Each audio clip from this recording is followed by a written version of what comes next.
ایک آتے ان کو سینے سے سینہ لگاتے اور کہتے تیرا یہ سوال تھا، اس کا یہ جواب ہے. دوسرا آتا اس سے کہتے تو یہ گھر سے سوچ کے آیا تھا، تیرا سوال یہ ہے، اس کا جواب یہ ہے. اس طرح 40 سے مصافحہ کیا، معانقہ کیا. ان کے سوالات کے پوچھنے سے پہلے جوابات بھی دے دیے اور اس کے بعد کہا کیا ہے گروہ علماء، تم سوال کرتے اور میں جواب دیتا تو عبد القادر کی کیا اس میں خصوصیت تھی؟ تم سوال بھی نہ کرو، میں جواب دوں، تب پتا چلے گا کہ میں بندہ قادر ہوں، میں قادر کا بندہ ہوں. تم نے سوال بھی نہیں کیا اور میں جواب دوں تو تمہیں احساس ہوگا کہ میں قادر کا بندہ ہوں. اللہ رب العزت کا کی صفاتی نام ہے. عزیزان گرامی وقار، علماء نے تنگ کیا، پریشان کیا، آپ کے مجموعوں کو روکنے کی کوشش کی، لیکن ایسا نہیں ہے کہ غوث پاک نے ہر ایک کو اپنی کرامت سے زیر کر دیا ہو، ان علماء کو پورا سلا دیا ہو. نہیں، فیس کیا ہے، مقابلہ کیا ہے، پریشانیاں اٹھائی ہیں. اور خلفاء کے وقت کے سلاطین کی بھی بہت ساری ایسی سختیاں تھی جس کو آپ نے برداشت کیا. کئی لوگوں نے آپ پر پابندیاں لگانے کی کوشش کی تھی. یہ تو سرکار غوث پاک کی استقامت تھی کہ آپ جمے رہے. اور سب سے بڑا کام آپ کا کیا تھا معلوم ہے؟ خانقاہ کے گدی نشینوں غور سے سنو، جو غوث پاک کا نام لیتے ہیں، سرکار غوث پاک رضی اللہ تعالیٰ عنہ کی اس صفت کو میں بیان کروں تو یہ بغلیں جھانکیں گے. ابھی غوث پاک نے سب سے بڑا کردار کیا کیا جانتے ہیں آپ؟ لوگ کہتے ہیں خانقاہی ماحول قائم کرنا ہے، اللہ اللہ کرو، تسبیح لو، دلوں کی صفائی کرو، سب صحیح ہے. لیکن غوث پاک نے تقریباً 25 سال صرف جہاد پر بیان کیا ہے، صرف جہاد پر.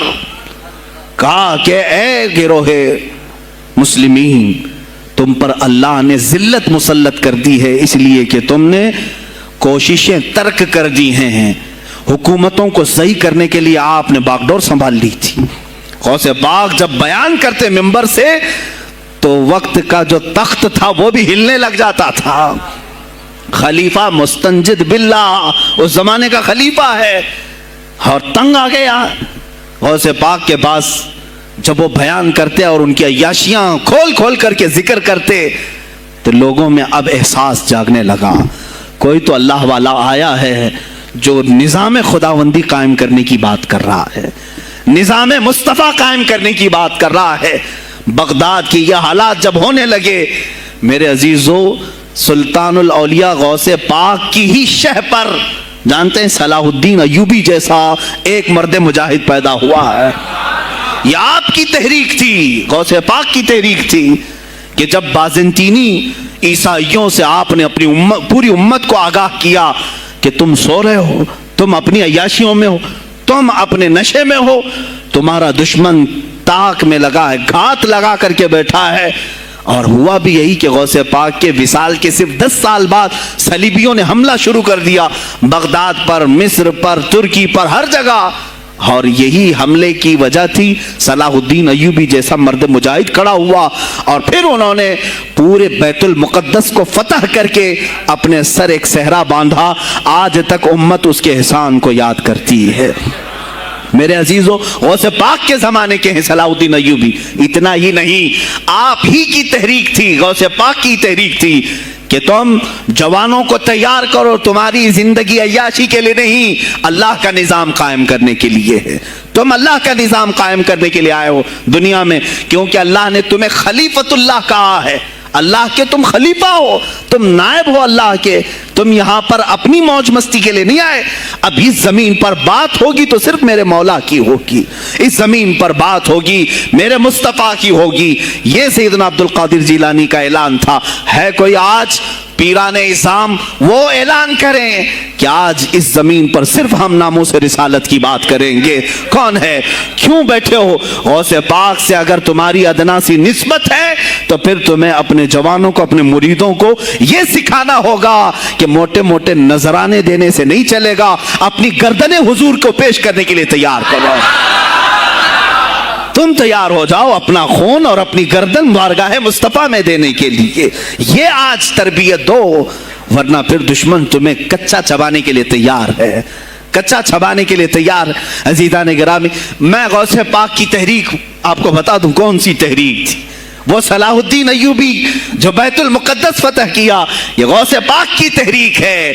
اور پھر چند سالوں کے بعد پورے عالم اسلام میں جو خلافت عثمانیہ قائم ہوئی، غازی ارطغرل جو آئے، یہ تحریک بھی غوث اعظم کی پیدا کی ہوئی تھی. آپ نے جوانوں کو متحرک کیا تھا اور پھر امت کا وہ شعور بیدار کیا تھا جو ان میں مردہ کر چکے تھے کچھ حکومت کے کارندے. میں سمجھتا ہوں اس وقت جتنے خلفاء بیٹھے ہوئے تھے خلافتوں پر، تخت پر، جو نام کے مسلمان تھے، یا اس کو ہماری زبان میں سمجھ لیں سب کانگریس کے تھے جو منافق تھے، یعنی دکھتے تھے بس لیکن اندر سے سب نفاق ہوتا تھا، نفاق ہوتا تھا. ہاں میں صاف کہوں گا بغداد میں بھی کانگریس کا خلیفہ رہا ہوگا، مصر میں بھی اور ترکی میں بھی اور نیشاپور میں بھی، اس لیے کہ مسلمانوں کے خون چوس کر کے تخت پر بیٹھ تو جاتے لیکن پوری زندگی گزر جاتی میرے مصطفیٰ کا نام تک نہیں لیتے تھے. ان کو بٹھاتے تھے مسلمان. آج آپ بھی تو یہی کر رہے ہیں، یہی کر رہے ہیں. ہم اپنا اپنا سمجھ کر کے جن کو اوپر تک بٹھاتے ہیں، پوری زندگی چھان مار کر کے دیکھ لو کب یہ نظام قرآن کی کبھی بات کیا ہے؟ کبھی میرے مصطفیٰ پر آنے والی آنچ کے لیے کھڑا ہوا ہے؟ کوئی نہیں کھڑا ہونے والا ہے. ان کے سفید کرتے اور ان کے سفید پاجامے سب کفن بن کر رہ جائیں گے اور کچھ بھی نہیں ہوگا. السلام علیکم پیارے پیارے اسلامی بھائیوں، سبسکرائب کریں ہمارے چینل کو اور بیل آئیکن کو دبائیں جس سے آپ کو ہماری ہر ویڈیو کی نوٹیفیکیشن ملتی